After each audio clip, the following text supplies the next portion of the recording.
নমস্কার প্রিয় দর্শক, গীতার রান্নাঘরে সবাইকে স্বাগত। আজ আমি চিড়া ও ম্যাগি দিয়ে বানাবো স্পেশাল ইউনিক বাচ্চা বড় সবার পছন্দের টেস্টফুল নাস্তা। এটি বানিয়ে বাচ্চাদের টিফিনে দিলে বাচ্চারা চেটেপুটে খাবে আর বারবার বানিয়ে দেওয়ার জন্য অনুরোধ করবে। খেতে সত্যি অসাধারণ হয়, কম সময়ের মধ্যে খুব সহজে বানানো যায় এই রেসিপিটি। টিফিন নাস্তা বানানোর জন্য নিয়েছি 200 গ্রাম চিড়া আর একটা ম্যাগি প্যাকেট। সবার প্রথমে চিড়াগুলোকে ভালো করে ধুয়ে পরিষ্কার করে নেব। চিড়াতে থাকা ডাস্টগুলো বেরিয়ে যাবে। চিড়াগুলোকে ধুয়ে পরিষ্কার করা হয়ে গেছে। 10-15 মিনিটের মতন রেখে দেবো, তাহলে নরম হয়ে ফুলে যাবে। তত সময় আমি দুটো আলুকে খোসা ছাড়িয়ে কেটে সিদ্ধ করে নিলাম। এবার আলুগুলোকে ম্যাশ করে নেব। এইভাবে আলুগুলোকে ম্যাশ করা হয়ে গেছে। চিড়াগুলো এখানটায় ফুলে নরম হয়ে গেছে। চিড়াগুলোকে ভালো করে হাত দিয়ে মাখিয়ে নেব। দিয়ে দেবো পরিমাণ মতন লবণ, দিয়ে ভালো করে হাত দিয়ে ডলে ডলে চিড়াগুলোকে নরম করে একটা ডো বানিয়ে নেব। চিড়ার ডো আমার বানানো হয়ে গেছে।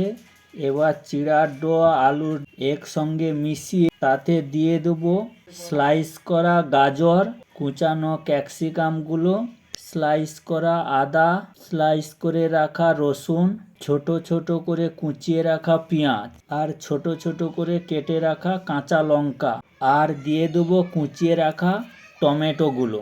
এবার সমস্ত উপকরণগুলোকে ভালো করে আলু চিড়ার সঙ্গে মিশিয়ে শক্ত একটা ডো বানিয়ে নেব।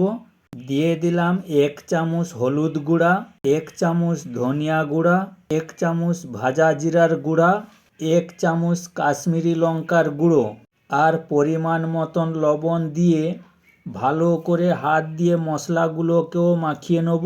দিয়ে দিলাম 1 প্যাকেট ম্যাগি মশলা। এইভাবে আমার সমস্ত উপকরণগুলো মাখানো হয়ে গেছে।